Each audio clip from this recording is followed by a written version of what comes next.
বিসমিল্লাহির রহমানির রহিম। আমার বক্তব্যের শুরুতেই আজকের অনুষ্ঠানের সম্মানিত সভাপতি আমার প্রিয় ভাই কর্নেল হক, দীর্ঘদেহী, একদম দেখলে মনে হয় আফ্রিদি বা ওয়াজিরি গোত্রের মানুষ, এবং প্রধান অতিথি বীর মুক্তিযোদ্ধা, জাতীয় নেতৃত্বের একজন ডক্টর কর্নেল অলি আহমদ বীর বিক্রম, কবি জাকির আবু জাওয়ার সহ আমি অনেকে চিনি, হয়তো নামটা বলতে পারছি না বলে আমার উপর রাগ করবেন না, এবং সুধী ভাই এবং বোনেরা, আসসালামু আলাইকুম। আমি বক্তব্যের শুরুতেই আমাদের মুক্তিযুদ্ধে যারা প্রাণদান করে গেছেন, শহীদ হয়েছেন, তাদের স্মৃতির প্রতি জানে গভীর শ্রদ্ধা, এবং যারা মুক্তিযুদ্ধ করে দেশ স্বাধীন করেছিলেন সর্বস্ব পণ করে, সেই সমস্ত বীর মুক্তিযোদ্ধাদের প্রতিও জানাই অশেষ শ্রদ্ধা। প্লাস গত 24-এর যে জুলাই বিপ্লব, সেই জুলাই বিপ্লবে তারাও তো স্বাধীনতার সৈনিক, সেই জুলাই বিপ্লবে যে সমস্ত ছেলেমেয়েরা প্রাণ দিয়ে গেছেন তাদের প্রতি শ্রদ্ধা জানাই। এটা একটা পরম গৌরবের দিন আজ আমাদের, কারণ আমাদের হাজার হাজার বছরের ইতিহাসে 26শে মার্চের মতো এরকম তাৎপর্যময় দিন খুব বেশি নেই। আর বক্তব্যের শুরুতে আরেকটা কথা বলতে চাই, আমি বেশিক্ষণ কয় মিনিট সময় পাবো ভাই? কয় মিনিট সময় দেবেন? আচ্ছা, ঠিক, 10 মিনিট হয়ে যাবে। আমাদের সাবকন্টিনেন্টে মানে উপমহাদেশে দুজন মানুষ স্বাধীনতার ঘোষণা করেছিলেন, একজন 1922 সালে আর একজন 1971 সালে, এবং আশ্চর্যের বিষয় দুজনই সেনাবাহিনী থেকে বেরিয়ে এসেছিলেন। 1922 সালে ভারতবর্ষের পূর্ণাঙ্গ স্বাধীনতার ঘোষণা যিনি করেছিলেন তিনি আমাদের আজকের জাতীয় কবি কাজী নজরুল ইসলাম, এবং কাজী নজরুল ইসলামের গানের যিনি শিল্পী ছিলেন, যার মায়ের নাম ছিল জাহানারা বেগম, যিনি কলকাতা বেতারে সেই সময় অবিভক্ত মানে ব্রিটিশ ইন্ডিয়ায় কলকাতা বেতারে নজরুল সঙ্গীত গাইতেন, সেই জাহানারা বেগমের পুত্র জিয়াউর রহমান, মেজর জিয়াউর রহমান 1971 সালে স্বাধীনতার ঘোষণা করেন। দুজনই সেনাবাহিনী থেকে বেরিয়ে আসছিলেন। এটা একটা বিস্ময়কর ব্যাপার যে একজন কবি আর একজন সত্যিকারের সোলজার, এই দুজনের প্রতি আজকে শ্রদ্ধা জানাই, কারণ দুজনের ত্যাগ তিতিক্ষার ভেতর দিয়েই তো আমরা বড় হয়েছি। আমাদের মুক্তিযুদ্ধের সূচনা বিন্দু আমরা ধরা হয় যে 52 সালে ভাষা আন্দোলন থেকে শুরু হয়েছিল, আসলে কিন্তু ব্যাপারটা তা না। আমরা তো মুক্তিযুদ্ধ শুরু করেছিলাম সে সেনদের আমলে। সেন রাজারা যখন বাংলা দখল করলো পালদের কাছ থেকে, সেই সময় সেনরা কতগুলো বিধান জারি করেছিল। তার একটা বিধান ছিল অষ্টাদশ পুরনা নিরামস্য চরিতানি চ ভাষায়ং মানব শ্রুতা রৌরবং নরকং ব্রজেত। অষ্টাদশ পুরাণ, রামের চরিত্র, এই জাতীয় গ্রন্থাদি, এই জাতীয় চরিত্র সম্পর্কে যারা মানব রচিত ভাষায় চর্চা করবে তাদেরকে হত্যা করে রৌরব নরকে পাঠিয়ে দেওয়া হবে। অর্থাৎ বাংলা ভাষা নিষিদ্ধ করে দেওয়া হলো, ব্যান করে দেওয়া হলো। বাংলা ভাষা ব্যান করে হাজার হাজার মানুষকে হত্যা করা হয়েছে শুধু বাংলায় কথা বলার অপরাধে। এই সেনরা যারা বৌদ্ধ, যেহেতু জনগণ ছিল বৌদ্ধদের বধ করা ছিল মহাপুণ্যের কাজ। ব্রাহ্মণরা বিধান দিয়েছিল বৌদ্ধ হত্যা করো।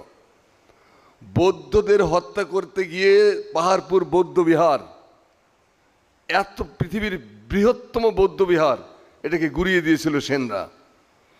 তারপরে লালমাই, ময়নামতি, রামপাল, এই সমস্ত বৌদ্ধ বিহারগুলো গুড়িয়ে দেওয়া হয়েছিল। এই বৌদ্ধ বিহারগুলো ছিল জ্ঞান চর্চার কেন্দ্র। এইখানে কত স্ক্রিপ্ট, কত সাহিত্যের কত নজির ধ্বংস হয়ে গেছে কে জানে, কোনোটাই উদ্ধার করা যায়নি। যে কারণে আপনি দেখবেন যে এই যে জেনোসাইড চালানো হয়েছিল, চাইনিজ পরিব্রাজক মা হুয়ান হিউয়েন সাং, তাদের বর্ণনায় দেখা যায় যে বিভৎস এমনও দিন গেছে যে 1000 লোককে হত্যা করা হয়েছে শুধুমাত্র বৌদ্ধ ধর্ম পালন করে এই বলে। ব্রাহ্মণরা এমন হিংস্রতা নিয়ে দেশে এসেছিল। এই ব্রাহ্মণ্যবাদী দুঃশাসন, এই সময় আমাদের দেখেন দুঃশাসনটা এমন পর্যায়ে গেল যে বাংলা ভাষার যারা কথা বলতো তাদের নগরে প্রবেশ করতে দেওয়া হতো না। নগরের বাহিরে ডম্বি তোহারি কুড়িয়া সই সই জাসি ব্রাহ্মণ নারিয়া, প্রাচীন বাংলা চর্যাপদ থেকে বলতেছি যে নগরের বাইরে তো আমার কুড়ে ঘর, কিন্তু দিনের বেলা শহরে আমাদের ঢুকতে দেয় না, কিন্তু রাতের বেলা ব্রাহ্মণরা লম্পটরা আমাদের কুটিরে যাতায়াত করে, তখন আর জাত যায় না। টালত মোর ঘর নাহি পর বেশি, হারিত নাই ভাত নীতি আবেশি।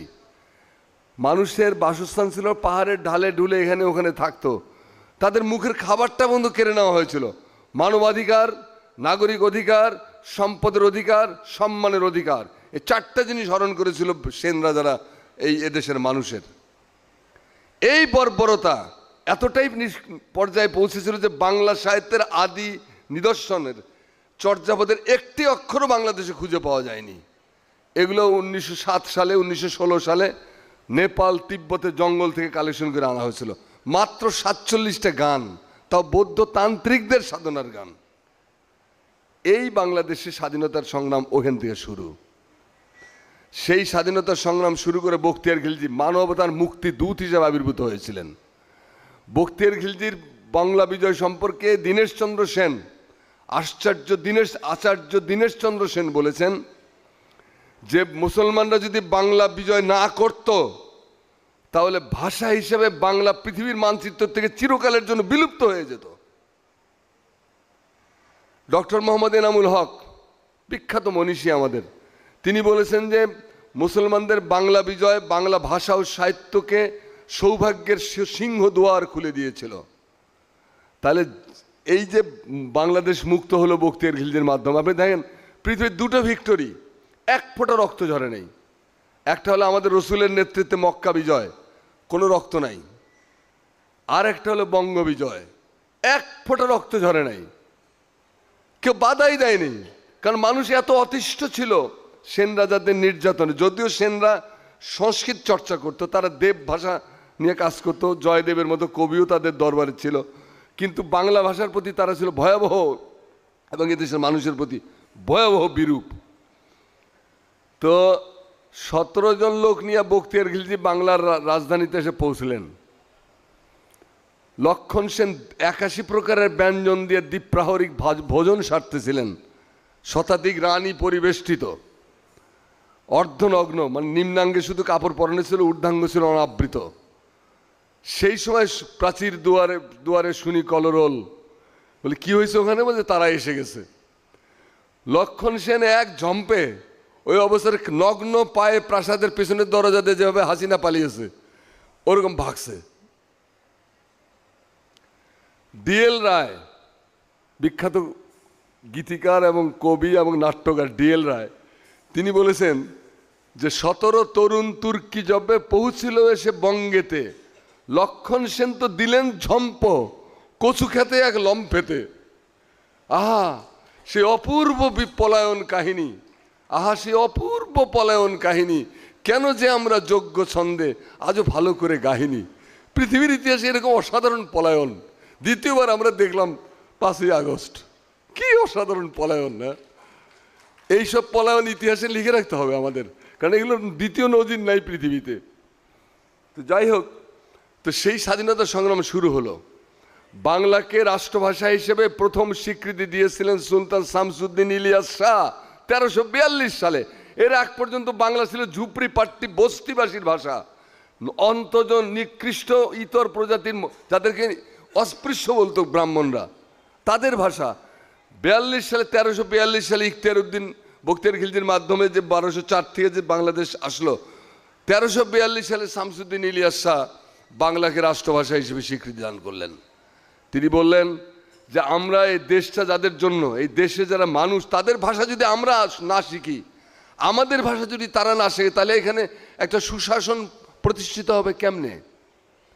খুব বিচক্ষণ রাষ্ট্রনায়ক ছিলেন পৃথিবীর ইতিহাসে, তাকেও জাতির পিতাই বলা যায়, কারণ তার আগে বাংলা নামে পৃথিবীতে কোনো দেশ ছিল না। তিনি প্রথম ব্যক্তি যিনি বাংলা নামে দেশ প্রতিষ্ঠা করেছিলেন, এবং রাষ্ট্রভাষা, দ্বিতীয় রাষ্ট্রভাষা হিসেবে বাংলাকে দরবারে জায়গা দিয়েছিলেন। তার আগ পর্যন্ত বাংলা ছিল দরিদ্র, ঝুপড়িপাট্টি, অস্পৃশ্য, ইতর প্রজাতির মানুষের ভাষা, ব্রাহ্মণরা বলতো। এটা কি মুক্তিযুদ্ধের পার্ট নয়? তারপরে আপনার মোগল আগ্রাসনের বিরুদ্ধে ঈসা খাঁ একটা সামান্য ভুইয়া, একটা ছোটোখাটো জমিদার হয়ে বিভিন্ন ছোটোখাটো জমিদারদের একসাথে করে মোগলদের বিরুদ্ধে যে সংগ্রাম চালু করেছিলেন, ঈসা খাঁ তো বাংলার অমিত তেজা, অনমনীয়, অটল অচল জাতীয় প্রতিরোধের প্রতীক। সামান্য একটা আজকে ইরান যেটা করতেছে, সামান্য একটা ইরান যার পাশে কেউ নাই, আর দুইটা পৃথিবীর বর্বরতম শক্তির সাথে একলা ফাইট করতেছে, ইরানকে নমনীয় করা যাচ্ছে না। ঠিক ঈসা খাঁ ছিলেন এরকম চেতনার দ্বারা দীপ্ত। ঈসা খাঁর আমি তো মনে করি জাতীয় বীর ঘোষণা করা উচিত ঈসা খানকে, কারণ মোগলদের বিরুদ্ধে দিল্লির আগ্রাসনের বিরুদ্ধে তার চাইতে তীব্রতা নিয়ে আর কোনো কাজ কেউ করেনি। তো তিনি আমাদের স্বাধীনতা সংগ্রামের একজন নায়ক। তারপরে নবাব সিরাজউদ্দৌলা পলাশির প্রান্তরে মাতৃভূমির স্বাধীনতার জন্য অকাতের বুকের রক্ত ঢেলে দিলেন। হাজার হাজার সৈন্য পলাশির প্রান্তরে পুতুলের মতো দাঁড়িয়ে রইল, আর পরাজয় পেছন থেকে সে জাতির ললাটে কলঙ্কের কালিমা লেপন করে দিয়ে গেল। তিনি জানতেন, সিরাজউদ্দৌলা বলেছেন যে আমি যদি চাইতাম প্রমোদের তরিতে ভাসতেও পারতাম, ডুবতেও পারতাম, কিছুই হতো না, কিন্তু আমি ইংরেজদের সেই সুযোগ দেই নেই। ইংরেজরা যা চেয়েছিল সেটা আমি দেইনি বলে তো আজকে আমার এই লাঞ্ছনা। সেই সিরাজউদ্দৌলার বুকের রক্ত কি বৃথা যাবে? আমরা কি সেখান থেকে সেই রক্ত থেকে উঠে আসিনি? তারপরে ফকির মজনু স্যার একটা জীবন তো রাস্তায় রাস্তায় ব্যয় হয়ে গেছে, সারাটা জীবন পথে পথে ব্যয় করেছেন। নওগাঁর ওখানে একটা জায়গা আছে ফকির মারা গ্রামটার নাম, এখানে ফকিরদের সাথে ব্রিটিশদের তীব্র যুদ্ধ হয়েছিল। ফকির মারা একডালা দুর্গ নওগাঁতে আছে। তো সেই মজনু স্যার কথা আমরা তো ভুলে গেছি, স্বাধীনতা সংগ্রামী তিনি নন?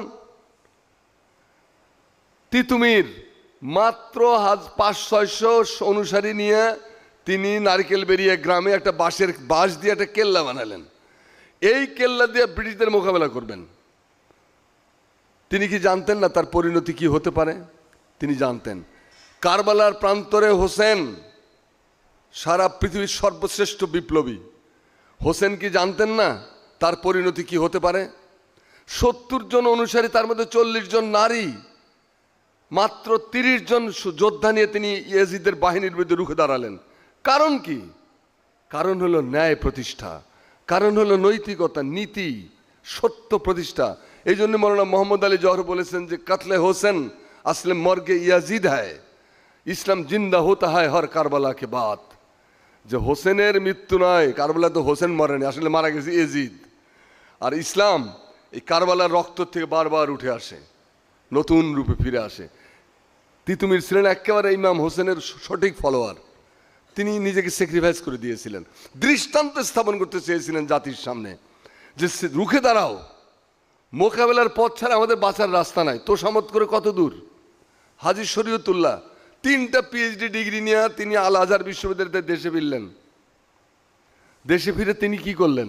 তাকে ডেপুটি ম্যাজিস্ট্রেটের চাকরি অফার করা হলো, ডিস্ট্রিক্ট ম্যাজিস্ট্রেটের চাকরি অফার করা হলো, ব্রিটিশরা করলো। তিনি এগুলো কিছুই নিলেন না, না নিয়ে নেমে গেলেন পৃথিবীর পথে। এবং কি মুভমেন্ট দাঁড় করালেন যে একটা ধর্ম বিপ্লব থেকে শুরু করে একটা ধর্মীয় প্রপাগান্ডা দিয়ে শুরু করেছিলেন তিনি, যে যা কিছু ফরজ তার বাইরে যাওয়া যাবে না। কিন্তু এইটা আস্তে আস্তে তার পুত্র দুদু মিয়ার মাধ্যমে সামাজিক বিপ্লবে রূপান্তরিত হলো, বিশাল বিপ্লবে। 80,000 দুদু মিয়া সাহেবের 80,000 সৈন্য সংখ্যা ছিল। তিনি টাকশাল প্রবর্তন করেছিলেন বাহাদুরপুর গ্রামে, তিনি বিচারালয় স্থাপন করেছিলেন, নিজস্ব বাহিনীর পতাকা পর্যন্ত ছিল তার। সেই দুদু মিয়ার কথা কি আমরা মনে করি তিনি কি বীর স্বাধীনতা সংগ্রামী নন? তাকে তো স্মরণ করতে, আমার বিচ্ছিন্ন কোনো ঘটনা তো নয়। আমাদের 25-26 মার্চটা তো একটা ধারাবাহিকতার ফসল। তারপরে আপনার শেরে বাংলা, যে শেরে বাংলার জন্ম না হলে আমরা বাঙালি মুসলিম শিক্ষিত মধ্যবিত্ত সম্প্রদায়ের জন্ম হতো না। Shere Bangla is the founder father of Bengali Muslim middle class, educated middle ক্লাসের। এই লোকটা প্রজাসত্ব আইন যদি না করতেন, তিনি যদি জমিদার উচ্ছেদ না করতেন, তিনি যদি আপনার ঋণ সালিসি বোর্ড না করতেন, তো বাঙালি মুসলমান কৃষকরা তো মারাই যেত, একদিন থাকতো না পৃথিবীতে কেউ।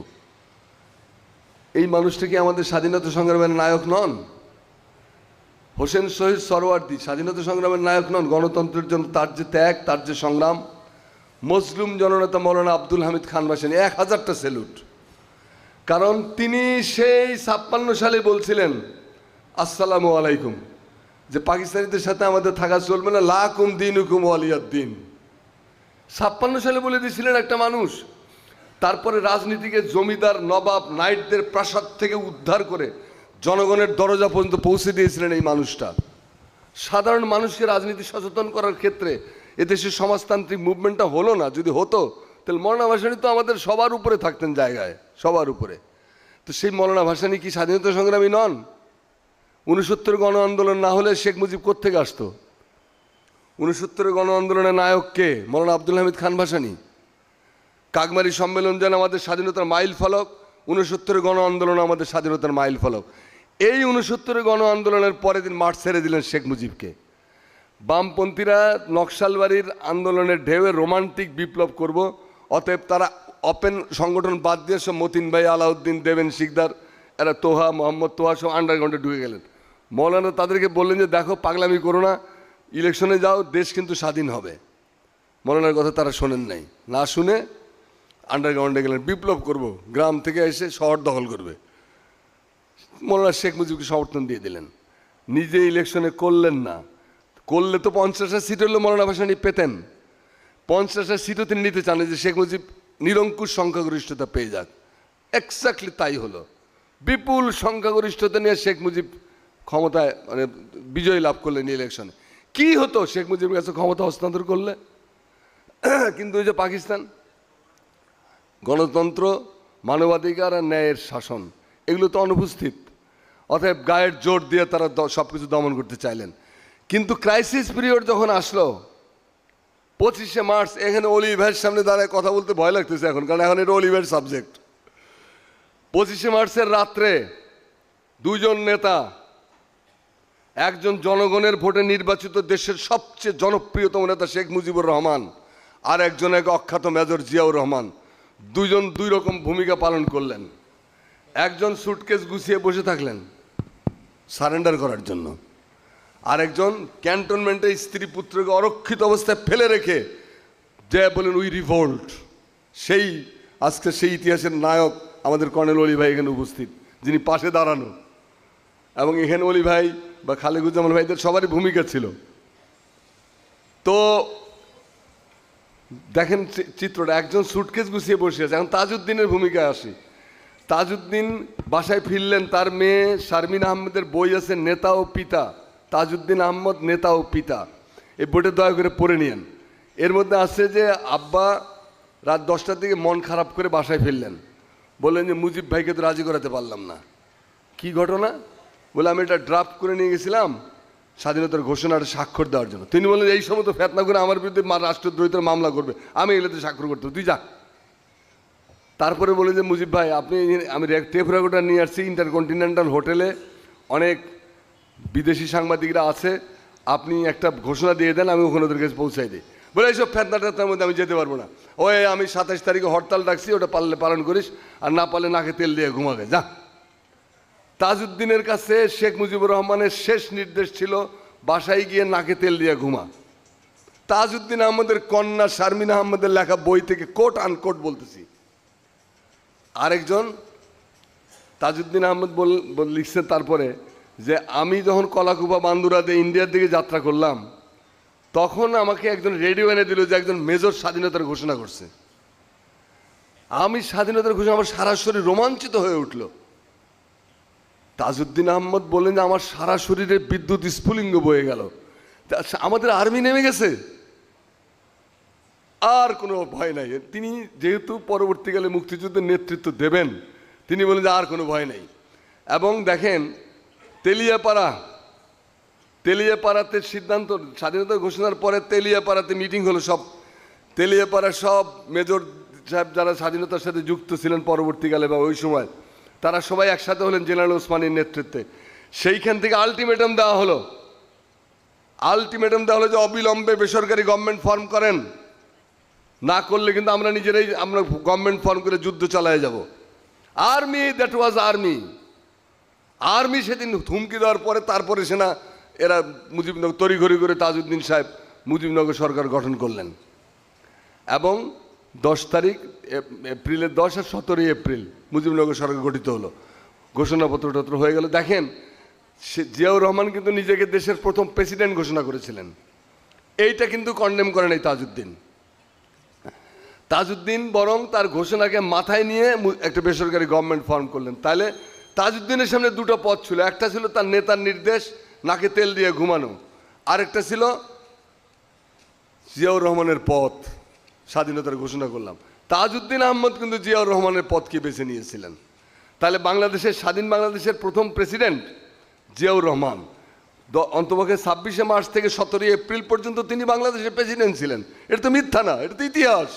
তাজউদ্দিন তো কন্ডেম করেননি জিয়াউর রহমানকে, নাকচও করেন নাই। তো এই জিনিসগুলো আনটোল্ড রয়ে গেছে। আরেকটা জিনিস আনটোল্ড রয়ে গেছে যে আপনার 16ই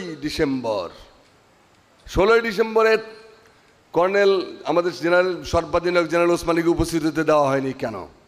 এই প্রশ্ন আমরা এখনো তুলি নাই কেন? আমরা নানান গল্প বলি যে তিনি ভয় পাচ্ছিলেন।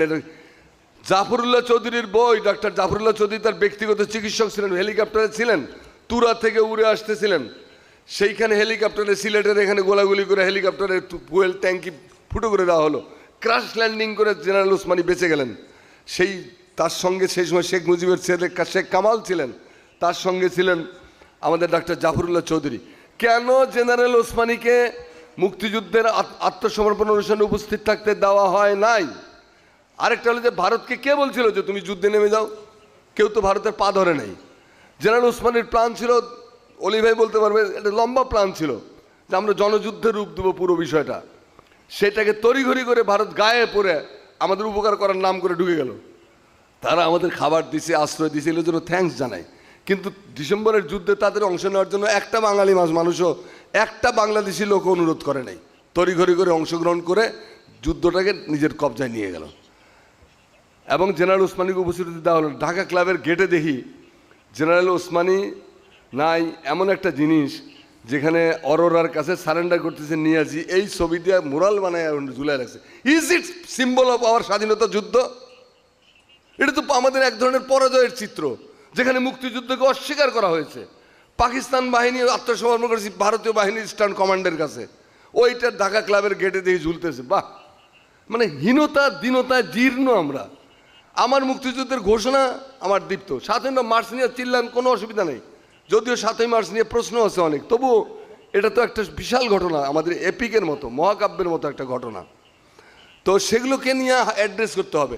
তারপরে 16 ডিসেম্বর থেকে 26শে ডিসেম্বর তাজউদ্দিন গভর্নমেন্ট কেন ঢাকায় আসতে পারেন না? এই 10 দিন, এই 10 দিন দেশ চালিয়েছিল কারা? কেন মুজিবনগর সরকার কলকাতা থেকে আসতে পারে নাই? এগুলো একটার পর একটা প্রশ্ন রাইজ করতে হবে আমাদের আজকে এই স্বাধীনতা সংগ্রামের দিনে, আজকের এই মুক্তিযুদ্ধের মহান দিনে। আমরা এই সমস্ত প্রশ্নের ভেতর দিয়ে আমরা সত্যিকারের সত্যের কাছে উপনীত হব। সমাজে কোনো অবস্থায় হানাহানি, বিশৃঙ্খলা, সাম্প্রদায়িকতা এবং মানে গায়ের জোর যার মুল্লুক তার, এগুলো যাতে না হয়, সেজন্যই আমাদের এই সমস্ত অনুসন্ধান দরকার। আমি একটু লম্বা সময় নিলাম, আমাকে ক্ষমা করবেন। আল্লাহ আমাদের সকলের সহায় হন। ধন্যবাদ।